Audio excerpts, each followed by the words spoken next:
Baik, Bismillahirrahmanirrahim. Assalamualaikum warahmatullahi wabarakatuh. Alhamdulillahirrahmanirrahim. Assalatu wassalamu ala asrofil anbiya'i wal mursalin wa ala alihi wa sahbihi rasulullah ajma'in. Asyhadu an la ilaha illallah wa asyhadu anna Muhammadar Rasulullah la nabiyya ba'da amma ba'du.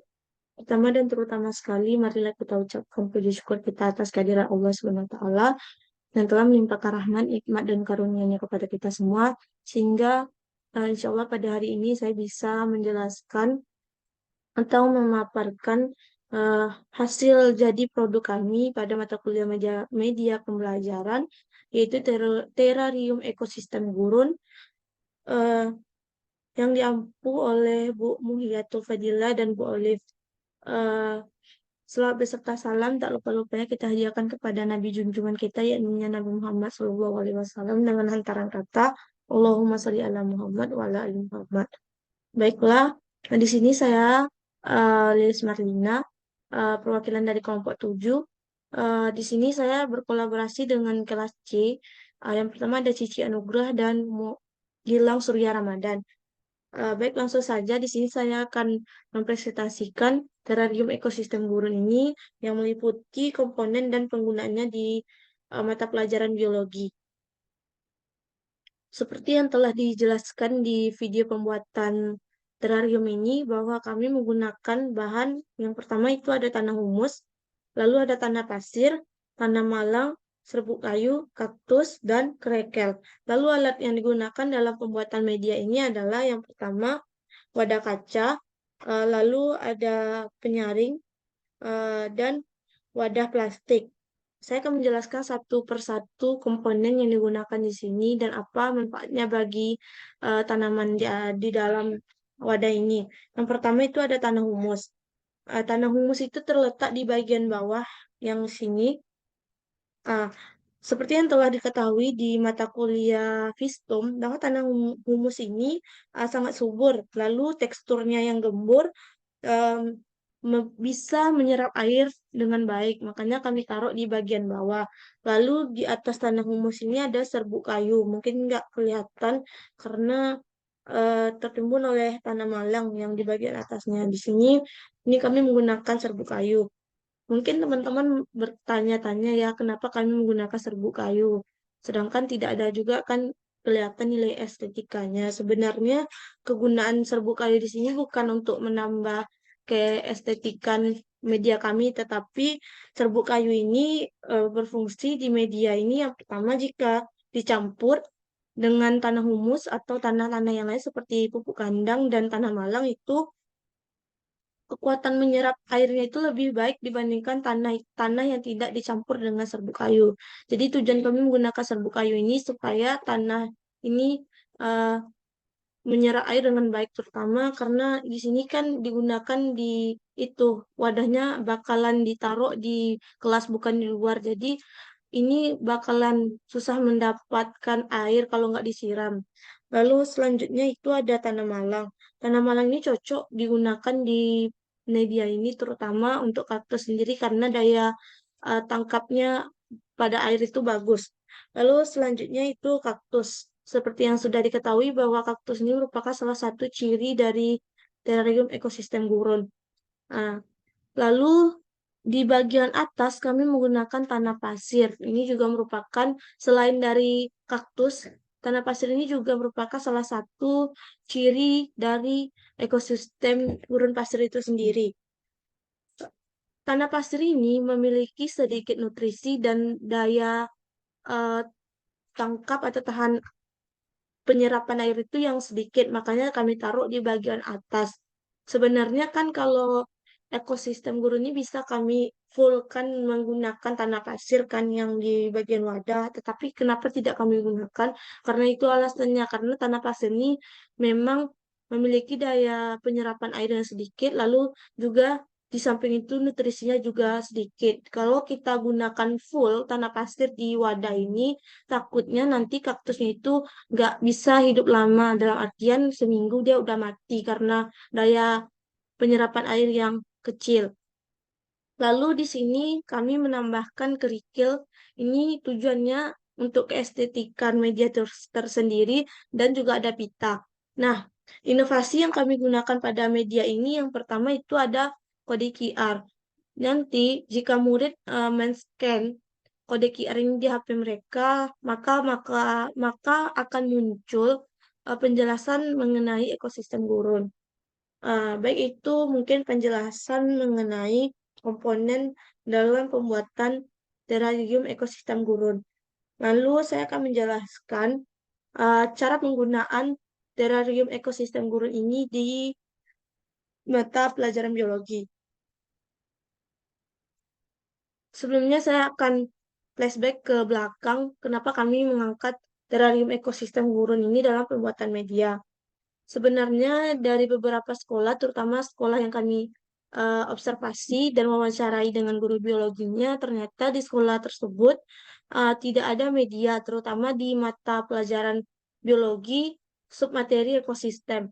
Seperti yang kita ketahui, ekosistem ini materinya cukup kompleks, jadi tidak bisa guru hanya menjelaskan saja tanpa menggunakan alat bantu seperti media. Takutnya di saat guru hanya mengandalkan metode ceramah dan tidak didukung dengan media yang tepat, maka siswa tidak akan mengerti apa yang dijelaskan oleh guru. Selain itu juga, jika guru dalam proses pembelajaran tidak menggunakan media, itu bakalan tidak ada inovasinya dan membuat siswa mudah jenuh akan proses penjelasan materi tersebut. Lalu dari hasil observasi kemarin dan wawancara dengan guru tersebut, ternyata sekarang di beberapa SMA itu sudah diperbolehkan dan walaupun tidak diperbolehkan, siswa pun tetap membawa HP ke sekolah. Berbeda pada tahun-tahun sebelumnya di saat saya masih SMA itu tidak diperbolehkan membawa HP. Jadi tujuan kami membuat kode QR ini salah satunya itu untuk membuat HP yang mereka bawa itu bermanfaat. Maksudnya dalam artian di sini seperti ini. Kalau seandainya kita menggunakan inovasi kode QR, jadi kan ada inovasi teknologi dan kode QR ini diakses menggunakan internet. Jadi dengan siswa menggunakan HP-nya itu kita bisa mengurangi uh, siswa yang menggunakan HP di saat jam pelajaran yang tidak bermanfaat seperti main game dan lain-lainnya. Jadi seperti itulah latar belakang kami mengangkat media terarium. Lalu lanjut ke penggunaannya. Jadi penggunaannya, media ini digunakan pada materi ekosistem, khususnya ekosistem gurun. Jadi guru nanti di saat pembelajaran membawa media ini, lalu di tengah-tengah proses pembelajaran di kegiatan inti, kegiatan pembelajaran itu, maka guru memperlihatkan terarium ini. Lalu guru meminta siswa untuk men-scan kode yang ada di media ini, kode yang ini. Lalu siswa bakal melihat video tentang ekosistem gurun. Dan setelah melihat video ekosistem gurun, maka siswa akan melihat juga media yang telah dibuat gurunya, yaitu media yang ini. Lalu setelah itu dimintalah oleh guru siswa untuk menganalisa apa yang dapat diambil dari ekosistem gurun ini. Contoh di ekosistem gurun ini itu tandus. Seperti yang kita lihat ya di sini nggak ada lagi tanaman lain seperti tanaman hijau. Ini kan juga hijau, tapi maksud saya seperti bunga-bunga itu nggak ada di gurun pasir, nggak ada. Lalu kenapa hanya kaktus yang kami tanam di sini? Ini tujuannya juga untuk merangsang peserta didik untuk mengetahui bahwa di ekosistem gurun pasir ini hanya beberapa spesies yang bisa bertahan hidup. Contohnya kaktus. Kaktus ini kan memiliki cadangan air yang banyak, jadi dia bisa bertahan di ekosistem gurun. Lalu eh, di sini juga siswa bisa melihat, oh ternyata di ekosistem gurun juga terdapat beberapa lapisan tanah, tidak full pasir saja. Karena seperti yang sudah saya jelaskan di awal video, kalau semuanya full tanah pasir, itu bakalan susah untuk si tumbuhan, khususnya kaktus ini untuk bertahan hidup. Jadi, di samping kami menghadirkan media ini, kami juga menggunakan inovasi yaitu kode QR. Jadi, dengan kode QR ini kita bisa mengurangi siswa yang bermain game dan chat-chatan yang tidak penting di saat proses pembelajaran, serta merangsang daya berpikir kritis siswa di proses pembelajaran. Jadi kira-kira seperti itu komponen dan cara penggunaan media terarium ekosistem gurun ini di proses pembelajaran. Eh, jadi dapat disimpulkan bahwa di terarium ekosistem gurun ini ternyata setelah kami lihat di hasil pameran Expo itu memiliki kekurangan, di antaranya itu ternyata karena tidak ada lubangnya di bagian wadah bawah itu membuat air yang disiram atau disuntikkan ke dalam wadah itu tidak turun ke bawah, akibatnya di bagian samping itu berjamur. Apalagi kalau penyiraman air ke kaktus ini terlalu banyak, jadi bakal tumbuh jamur. Jadi kita harus memikirkan lagi wadah yang sesuai untuk terarium ini.